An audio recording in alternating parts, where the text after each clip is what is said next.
Assalamu alaikum wa rahmatullahi wa barakatuh. I'm teacher Ahmed Jamul. I'm glad to talk about document 2 of chapter 15, cyclic evolution of the ovarian hormones. Back in document 1 of this chapter, you learned that both ovaries and uterus are characterized by cyclic and synchronized modifications. But why are the uterine and ovarian cycles synchronized? How are the uterus and the ovary related? And what's the nature of this relationship? To answer these questions, let's check the experiments performed on female mice in document A of your book, page 296. I want you to pause the video for a while and interpret the experiments of document A.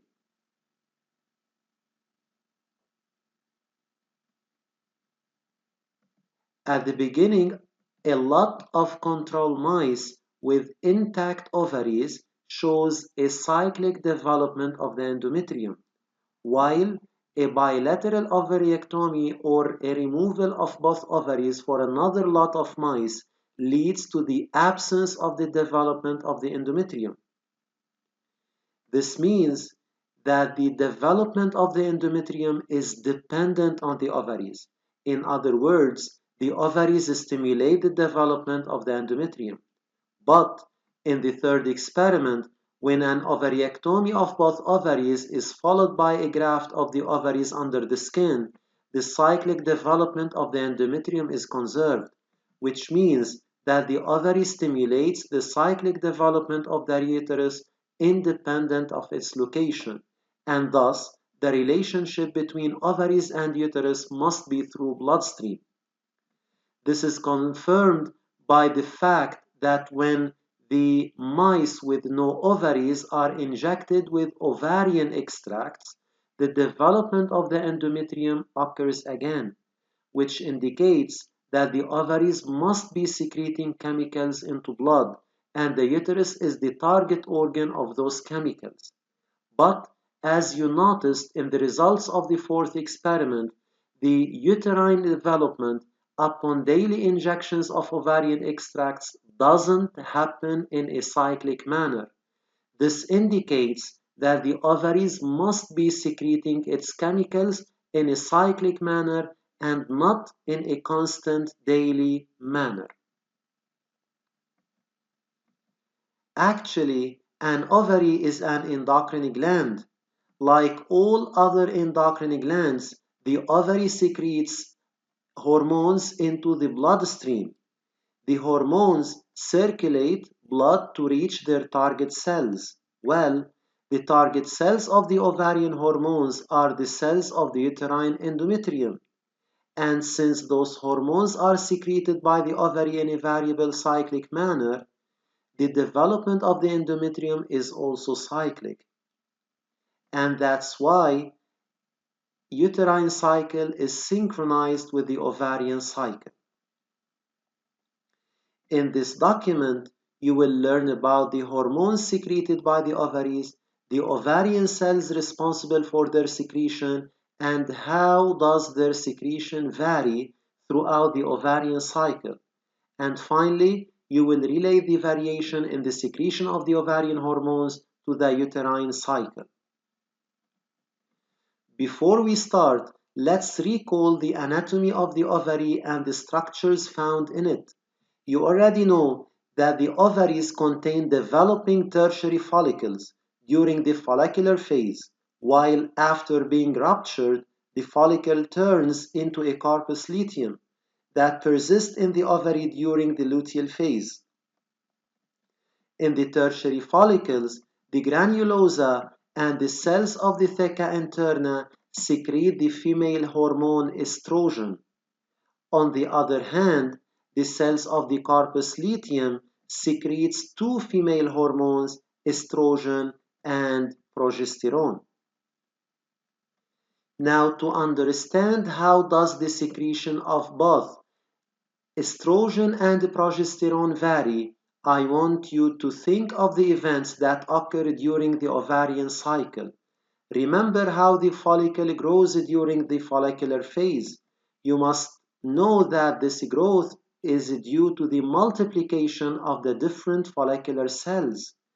Now, as the follicle grows bigger, what do you think will happen to the amount of estrogen secreted by the ovary? Is it going to increase or decrease? And when the follicular cells turn into luteal cells, what will happen to the amount of secreted progesterone? Document B of your books shows the variation of both estrogen and progesterone during the ovarian cycle. You can obviously see that the follicular phase of this cycle is characterized by the absence of progesterone. The phase is also characterized by the progressive increase in the amount of estrogen, which reaches its maximum value or peak just before ovulation. On the other hand, the luteal phase is characterized by the dual secretion of both estrogen and progesterone. Based on your understanding of the events occurring in the ovary, you can easily explain the variations of both estrogen and progesterone. As the follicles progressively grow bigger, the number of follicular cells increases, and thus the amount of secreted estrogen also increases. This amount reaches its peak when the follicle becomes a Graafian follicle. But once this follicle ruptures, the amount of estrogen drops. Then after the formation of the corpus luteum, which secretes both estrogen and progesterone, the amount of both hormones increases.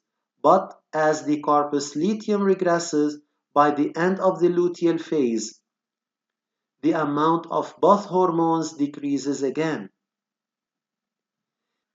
Now that you discovered the reason behind the cyclic variations of the ovarian hormones, you still need to know why is this cycle synchronized with the uterine cycle. To answer this question, you should know first the role of each ovarian hormone. Document A has already proved that the main target organ of ovarian hormones is the uterus, specifically the endometrium. Actually, the cervix and the vagina are target organs too. Document C of your books shows the biological effect of each ovarian hormone on their target organs. Estrogen, for example, stimulates the multiplication of both uterine and vaginal mucosa, which refer to the inner lining of the two organs. It stimulates the development of the tube-like glands of the endometrium as well as the cervical glands.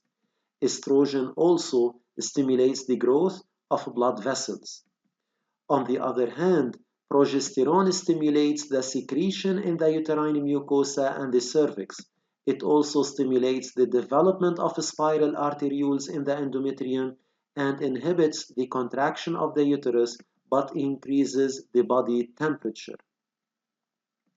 So once you know the effect of each hormone, you will easily be able to explain the modifications that occur to the endometrium during the different phases of the uterine cycle.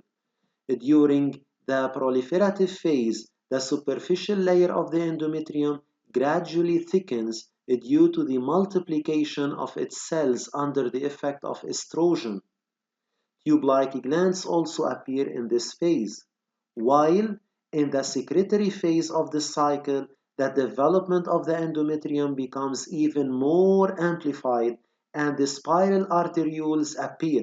The endometrium looks like lace and it's called the uterine lace by now. Finally, when the level of both hormones drop, cells of endometrium degenerate and the superficial layer sloughs off, causing menses.